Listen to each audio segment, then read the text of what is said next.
wish I could reach around and just scratch it. Okay, I did click start stretch. We have excellent connection, and it says we're live. Hey, look, there we are. Can you hear us? I've got. Stand by for technical. Yes. Does that sound good? Okay. Well, then We are did it. delayed. Yeah. Hello, Internet. Hello. We have our backup crew working the computer, so And Miss Pfeiffer here is supervising. y'all take it. I don't do the talking.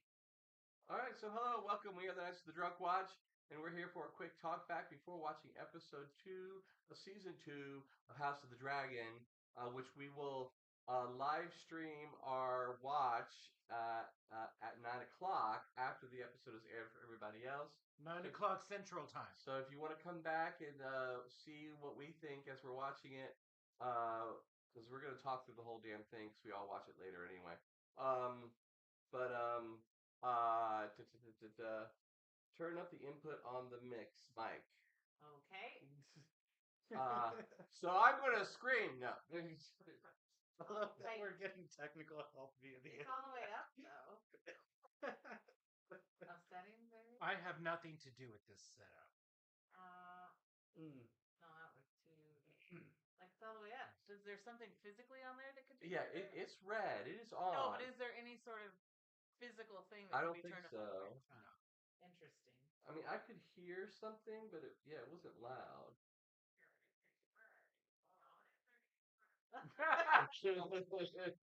And then we hear our delayed talk on her phone. It's above our heads, Adi. There. Should it be lower? I don't know how to turn it up. I mean, it's all the way up. Okay, maybe I can lower it down. Oh, you can hear it enough, just project. Anyway. Anyway, I'm gonna lower the mic down so it's closer to Nobody in your this heads. group Okay. knows how to project. Okay, so I have nothing to do with the technical aspects of our stream, but I do consider myself out of this group. Lower the camera down too. It doesn't need to have all that above y'all's head to make it closer. We're gonna figure it out for the stream, y'all. Yeah, but in this group, I do consider myself the Targaryen expert of their heritage, lineage, and the events. Also, I've read the books. Drink. All of the books. Book. There's one book. No, there is. Yes, there is Fire and Blood. There's also the Lands of Ice and Fire. There's the World of Ice and Fire, which is the entire history of it. Anyway, yeah. Okay, names, and then Andrew, do your thing. And then Okay, so Kate, we'll start you off. I'm Kate. I'm Travis. I'm Mark. I'm Andrew.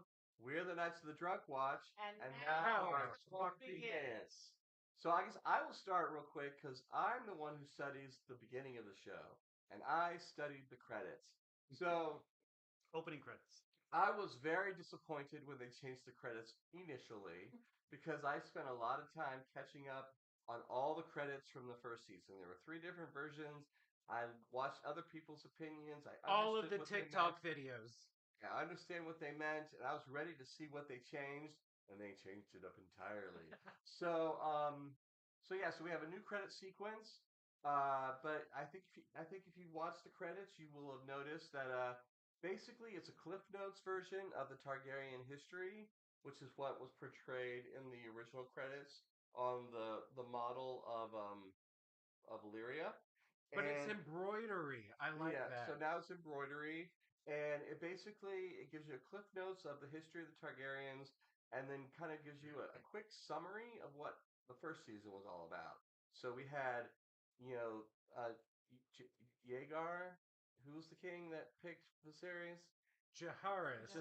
It was actually the Great Council of 101. So the Great Council of 101, it shows that where Jaharis selects Viserys instead of Rhaenys. And then it eventually shows how this war is going to be between the 2 queens, Queen Alicent and Queen Rhaenyra, and it shows the 2 sides. It's almost like on 2 sides of a table of the black and the green, and you can identify the Rhaenyra's three sons and her champions, including Daemon. And on the other side, you have Alicent's sons and daughter, and her father, and Kristen Cole.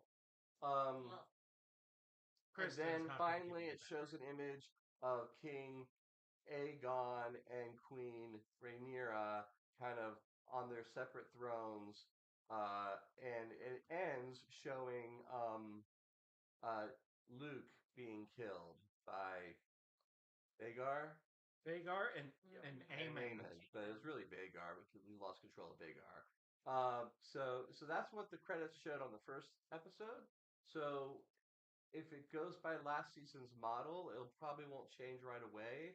Like Game of Thrones, it changed for every episode to kind of show you where we were going to be that episode. Since this is more matching the story, I imagine it won't change, but maybe it will. Maybe it'll change immediately.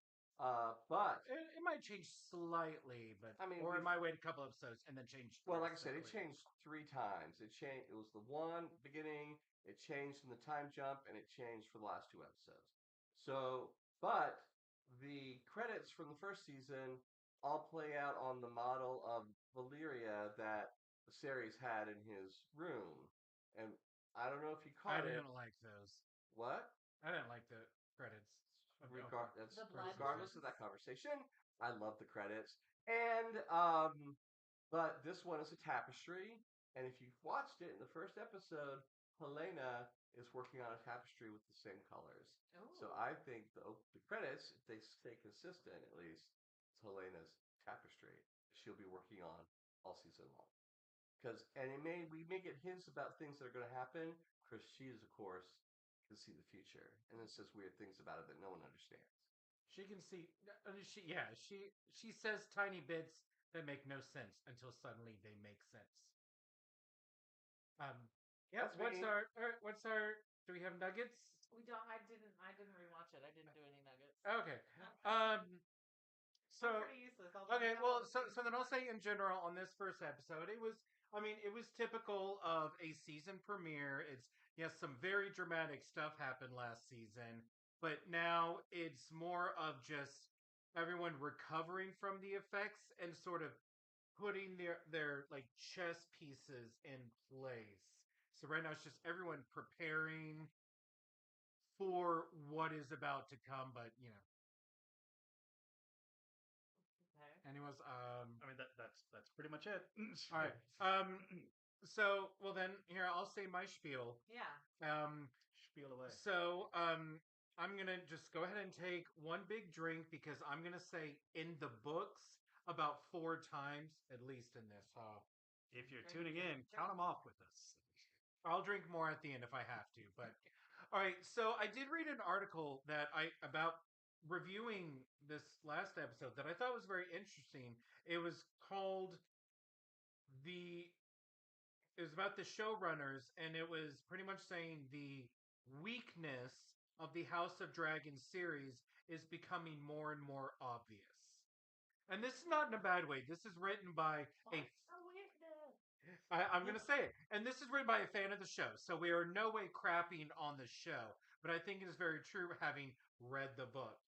Um, what it is that, so you think of the original Game of Thrones series, and it was about people making direct decisions that created conflicts. For example, Jaime Lannister pushed Bran Stark out the window. That was a big one. He made a choice to do that, and it started a whole lot of shit. And then, say, Joffrey Baratheon ordered Ned Stark executed, and it started a war. He made the choice to do that. Spoilers for Game of Thrones. Yes. So, but in House of the Dragon, it is coming off as not people making direct actions that create conflict. It is about characters being a victim of circumstance. It is about all the nudging of like one character is like, "Ooh, that's kind of fucked up. What just happened? Are you gonna do something about it?" And the other one's like, "Oh, I guess that's my job, huh?" Exactly. Ugh. So I'll bring up 3 examples. So first off, there's Aemond on Vagar taunting Luke with this dragon, and Vagar got upset and Buys in. chomped Luke and his dragon and killed him. And you can see Aemon was like, "Oh no, no, no, no, no." Whereas in the book, those events are very ambiguous. Thank you for keeping count. Like the events were ambiguous. Is exactly what Aemon's intentions were. And then secondly, you have Alicent, who, as we watch the series, okay, well, she misinterpreted Viserys's last words. Her father is manipulating everything, and she's just a victim of circumstance, stuck in this situation and having to go along with it. Whereas in the books, she is she's not Rhaenyra's friend. She's like 10, 15 years older than Rhaenyra, and she Oh, is really? yes. And she is actively taking control of the Green Council to put her son on the Iron Throne. Interesting. Yes, Otto Hightower did play his part, but Alicent was actively being like, "Yeah, let's do this." And then, um, so now let's talk about Yeah, the third one. yes, the third one. Now Oh, the death of the blood and cheese scene. Their names are blood and cheese, allegedly. Um, So now we're getting into episode 1. Yeah, so now the end of episode Starting one, at the end. that, like I said, it could have been like the red wedding of House and Dragon, but it was very tame compared to the books. Well, but don't talk about what happened, because maybe what happened in the books will happen later. Well, no, no, no, no. See, here's the thing. The reason, like, I was disappointed in that scene because it was because of Helena. I would say just not even think about the books, but just Helena switching directly into shock rather than acting at all. Yes, she offered the necklace and said, "Here, I have money. Do you want money? Take this." But then she just went silent and kind of didn't react at all to someone murdering her son. She did not plead. She did not beg. She did not. And then, like, there was no reaction. Well, but she's clearly like not neurotypical. Like she's not gonna have Right. a regular reaction. But it was like I wasn't how that played out. And I was like, well, then also, why are there no guards there? This is the royal family's headquarters rooms. Headquarters. I mean, their quarters. Thank you. Like, why are there no guards anywhere? And then, okay, this is the last time I'll say it. In the books, okay, 5. I owe 5 drinks. Yeah. What it You had was, a little first bit. off, the showrunners completely cut out her second son, Balon, aside from the twins, and Helena had to make a choice. Do we kill your older son or your younger son? And also, Alicent was present in the room and they were all restrained. And Helena was screaming and begging, kill me, spare my sons. But they said, choose one of your sons or we will kill all of you. Well, so then I have a question about the books. Ready. And if it goes into spoiler land, you can. I won't you spoil can any say future. that. But how much of her prophecy is at play when you're reading the book? Because that's why I thought Not she was so all much. silent. She was Okay. just like, Not so So much. it's the so. prophecy. Then listening to your description of how things were different in that scene, and how much it was more like a red wedding scene where so many people were involved and there were struggles and whatnot. I think this plays into that they're going to dial up her ability to see the future. Yes. Because at the beginning of the episode, she said, "Oh, I'm not worried about whatever. I'm worried about the rats." And then who comes to kill her son? A But rat rat catchers. catchers. Mm-hmm. So I think so. It's possible that her lack of reaction is she kind of maybe not in that very moment or at that very moment, but she knew this was coming, and in a way Yeah. that she couldn't communicate other than just say, "I'm worried about the rats." And so when they finally showed up, she kind of knew what had to happen, Right. and she had to save one.